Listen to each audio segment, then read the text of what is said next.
What's good, everybody? It's Kim in the back with my tea of the day. Welcome to season 2, episode 11. Welcome back. I just want to have a moment of silence.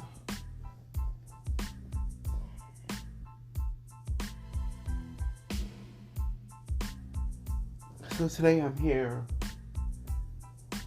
to bring you some unfortunate news. Police is supposed to protect and save us, right? That's their job. That's their oath. That's what they're going to the force for. That's why they get into this career, to protect and to save civilians, to protect and to save businesses, to protect and to save the world, to protect and to save. And somehow this still isn't happening. We're still not being protected, and we're still not being safe. So where does that lead us? How do we come back from this? Daunte Wright was a 20-year-old black male, just living in Minnesota, Brooklyn Center, Minnesota, and he was killed by a police officer, a white police officer, but a police officer nonetheless, because she was supposed to protect and to save, right? So this stop and frisk, while being black, he was minding his business, went from point A to point B, and he was stopped by the police. And these were his charges: driving while being black. As oftentimes, a lot of drivers, especially as black drivers, are stopped just for our skin color, just because we have a car, just because we might have a fancy car, just because we might have a car that they feel like could be out of the league of what we should be driving, and we get stopped. Just for driving while black. Is that a crime? No, but that's a charge. For having an air freshener in the car dangling from his rearview window, for just having an air freshener just to freshen up his car, which is a violation in Minnesota. It's against the law to have an air freshener in a car. Are you fucking kidding me? So we're being pulled over for that. Okay? Then, we're having expired registration. So you're pulling me over for having expired registration. And with you pulling me over, and then you're running my plates, you're running all my information because I'm being compliant, right? I'm giving you my ID, I'm giving you all of that. And magically, you come back and say, hey, I have an outstanding warrant. For whatever that is. For whatever the reason is. You stopped me for air fresheners. But now you're saying it's for registration issues. And then when you try to arrest me, you get confused between a taser and a gun. A single shot and multiple shots.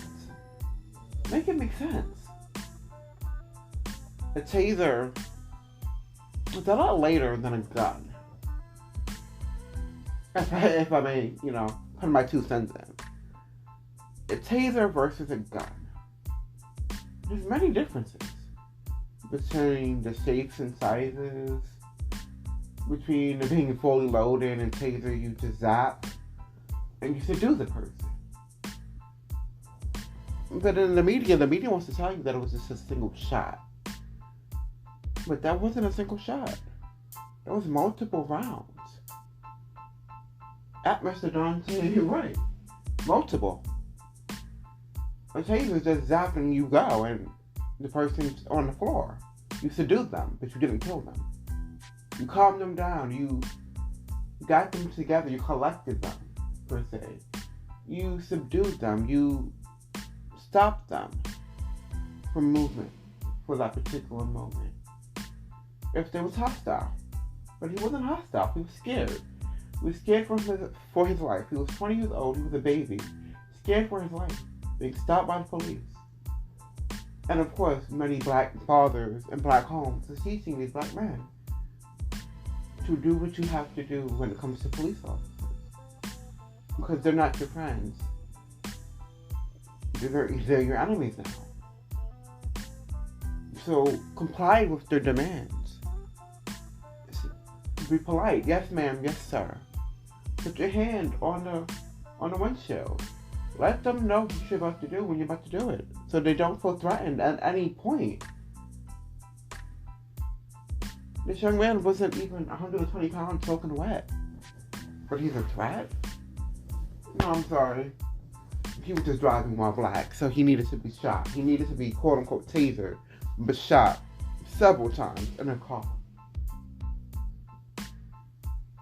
But they're supposed to protect and save us.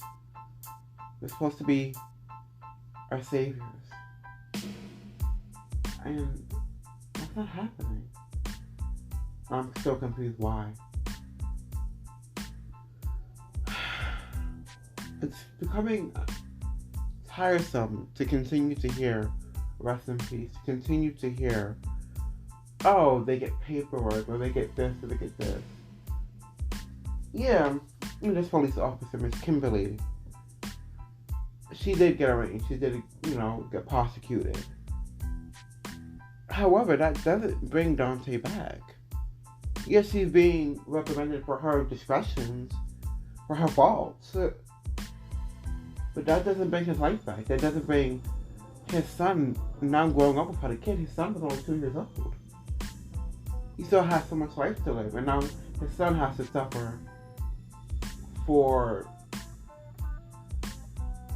a faulty cop. A cop who wasn't trained properly. A cop who had bias. A cop could have been racist. Could have just been offended that he was black or was driving an SUV.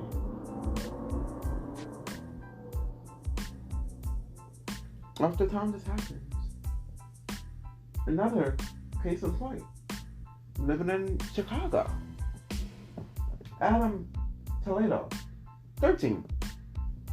He was murdered on March 29th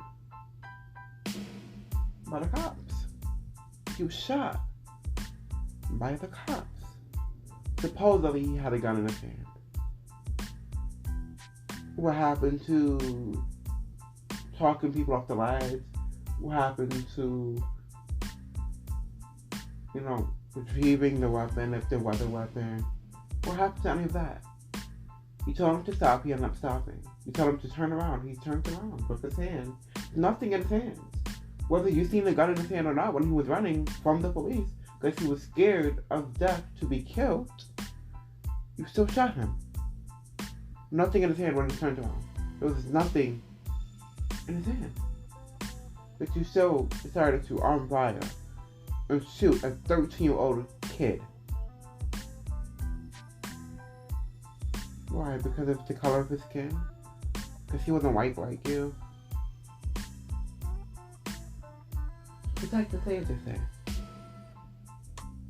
But time and time again, there's a rest in peace. Time and time again, there is many cases that we don't even see where there have been police violence. There have been police killing us over and over and over again. But we're supposed to just sit here and take it. And then when there's protests about it, and the protests are peaceful, majority of the time the protesters are saying we're tired of this being the end result. We are tired of you killing us. We are tired of being tired. Something has to happen. What course is going to happen? What courses are going to be made for police to understand our rights? For the oath to be protecting to save us. Instead of quote unquote being threatened by a 13 and 20-year-old male. Frail in size. Not resisting. Barely resisting. Scared out of their minds. Because they've seen this from their timelines. Time and time again. And You continue to shoot us. You continue to kill us for being black, for being minority, for being colored, for lack of terms. When will this end?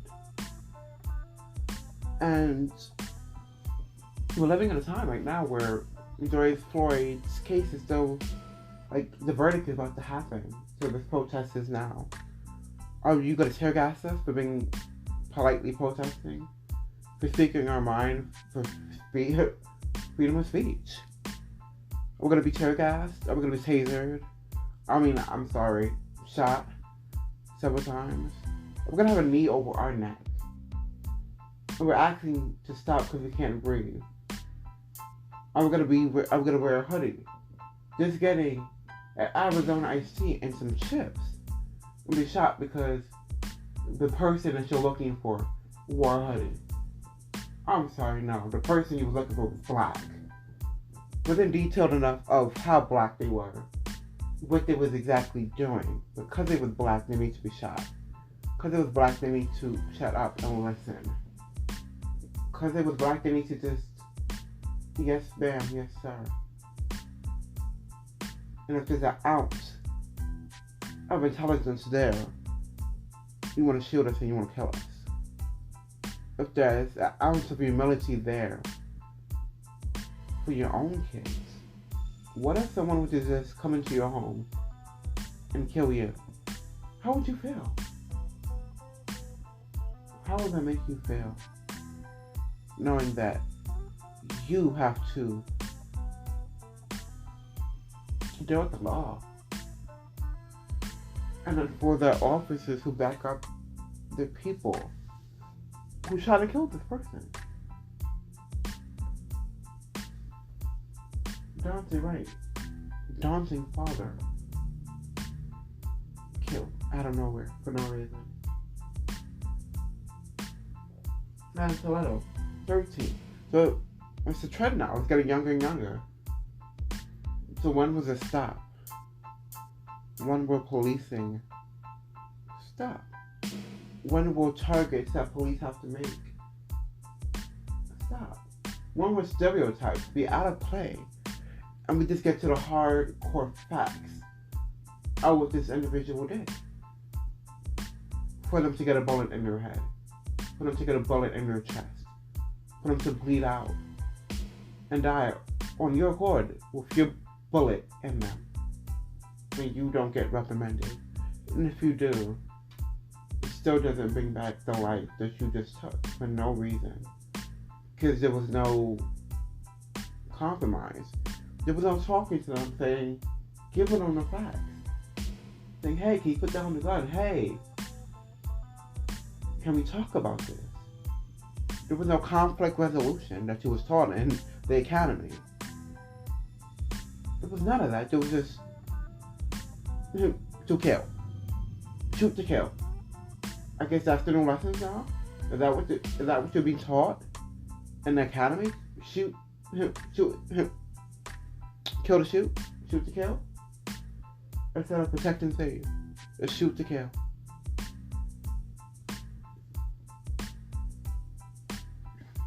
Again, everyone who's on the front line, everyone who is protesting and making their voices heard, everyone who's behind a mic and getting on the platforms, whatever platforms those can be, and speaking out about this injustice, I commend you, and I'm with you, and this has to stop. I've done countless podcast episodes about this topic. And it just seems to become worse. It becomes like a routine now. And I don't like routines. I don't like another RIP across my timeline. I don't want to continue to live in fear. But the same people supposed to protect and save us are going to kill us. When will this stop? Thank you guys. This was Kimi. Back with my tea of the day. Season 2, episode 11. Thank you guys.